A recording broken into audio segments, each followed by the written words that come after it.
नया जन्म लेने से पूर्व व्यक्ति को गर्भावस्था का समय है वह भी व्यतीत करना ही पड़ता है। गर्भावस्था का जो समय होता है वह बहुत ही ज़्यादा महत्वपूर्ण समय होता है। उस समय हमें जो नई खुराक मिलती है उसके अनुसार ही हमारा भविष्य है वह अपने आप ही निर्मित होना प्रारंभ हो जाता है।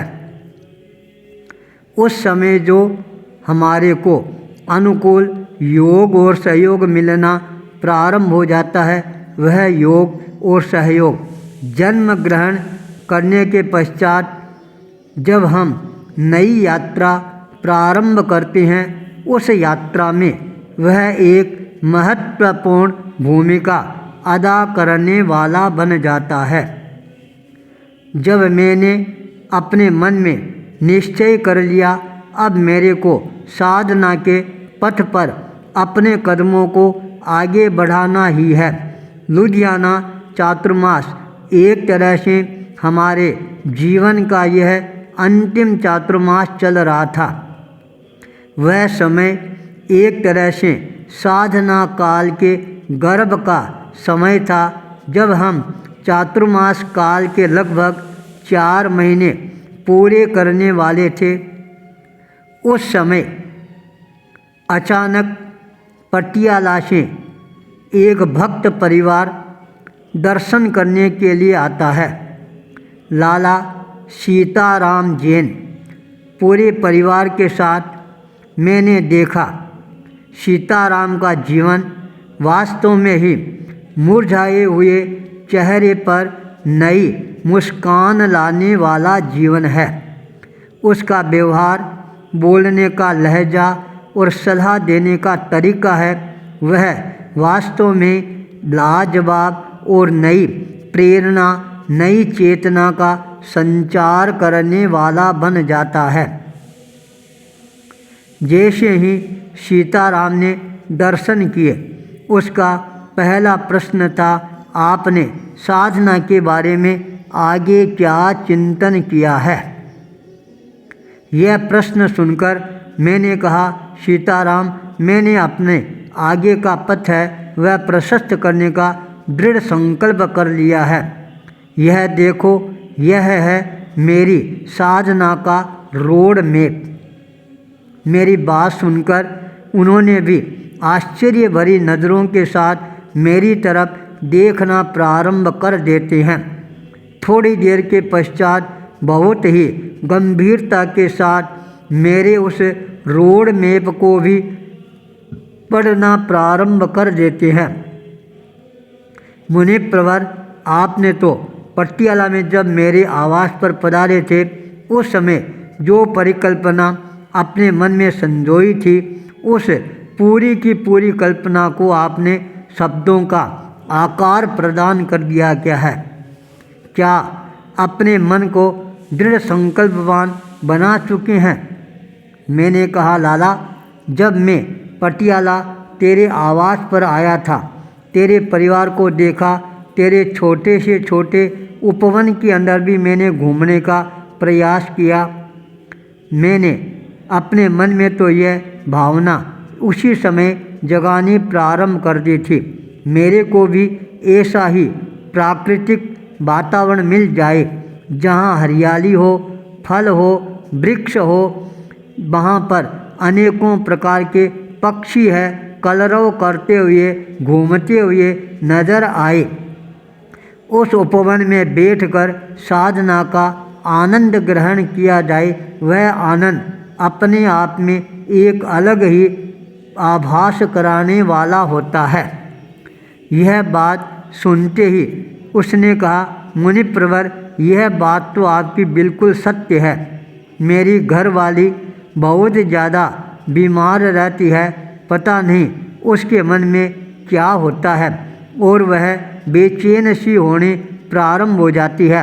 एक बार वह बेचैन अवस्था में इधर उधर घूम रही थी, अचानक वह उपवन की तरफ गतिशील बन जाती है, वहाँ पर बैठ जाती है वहाँ की शुद्ध हवा उसके जीवन को और ज़्यादा पावन और पवित्र बनाने वाली बन जाती है। 100 दवा एक हवा, ये कहावत उसके जीवन में अपने आप ही चरितार्थ होने प्रारंभ हो जाती है।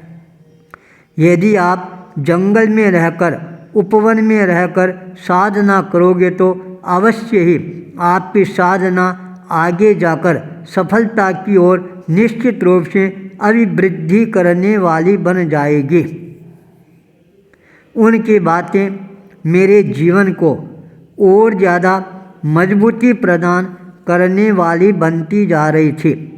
मैंने कहा, लाला देख, यह मैंने अपने प्राण प्रदान करने वाले पूर्णरासर बालाजी का जीवन भी लेखन के द्वारा लिख दिया है। अब मेरी इच्छा है अपने कुल के प्रणेता बालाजी का स्थान स्थापित करके वहाँ पर अपनी साधना को प्रारंभ करना चाहता हूँ। यह बात सुनते ही उसने कहा, यह तो आपने गजब कर दिया। बालाजी तो सर्वशक्ति संपन्न होते हैं।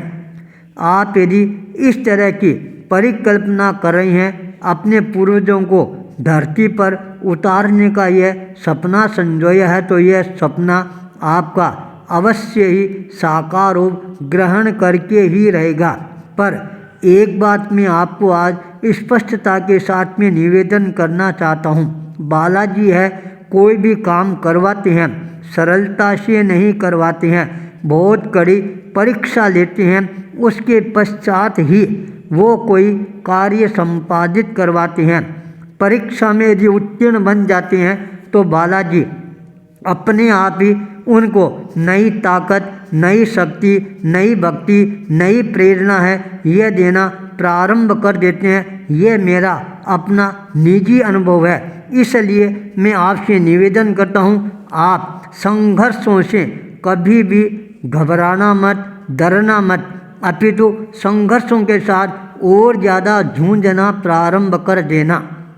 लाला की ये बात मेरे संकल्प बल को और ज़्यादा मजबूती प्रदान करना प्रारंभ कर देती है। लाला सीताराम ने कहा, मैं यह मंगल कामना करता हूँ आप जल्दी से जल्दी इस और अपने कदमों को आगे बढ़ाकर साधना का अच्छा वातावरण निर्माण करना प्रारंभ करें।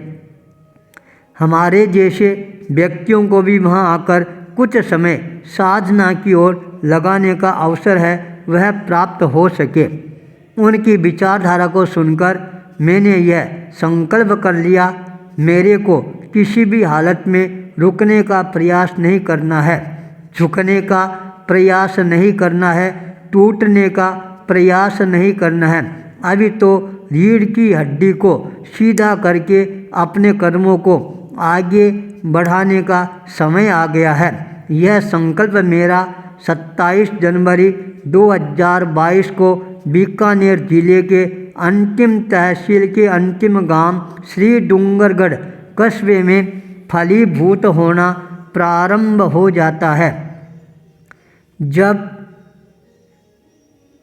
11:45 का समय आता है और मैं कायोत्सर्ग की मुद्रा में अपने आप को अवस्थित कर लेता हूँ। 10 मिनट के पश्चात अपने कदमों को साधना के पथ पर आगे बढ़ा देता हूँ अंतःकरण की प्रेरणा के साथ।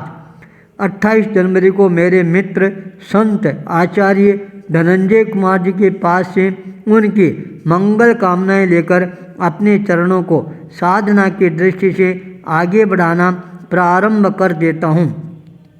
मेरे पूर्वज देलवाड़ा नरेश की जन्मभूमि राजसमंद जिला की तरफ आगे बढ़कर मैं अपने आप को और ज़्यादा संकल्पवान बनाकर संकल्प को साकार रूप प्रदान करना प्रारंभ कर देता हूँ। सीताराम जैन के घर पर पटियाला में जैसा मैंने उसका बगीचा देखा था उसी के अनुसार मेरे को भी उसी ओर अग्रसर होना है। प्रातःकाल शुद्ध वातावरण और शुद्ध ऑक्सीजन ग्रहण करने के साथ अपनी साधना को प्रारंभ कर देता हूँ, मेरा लक्ष्य और ज़्यादा मजबूत बनता चला जाता है। केवल एक ही लक्ष्य रहता है, साधना साधना साधना। आचार्य भूपेंद्र।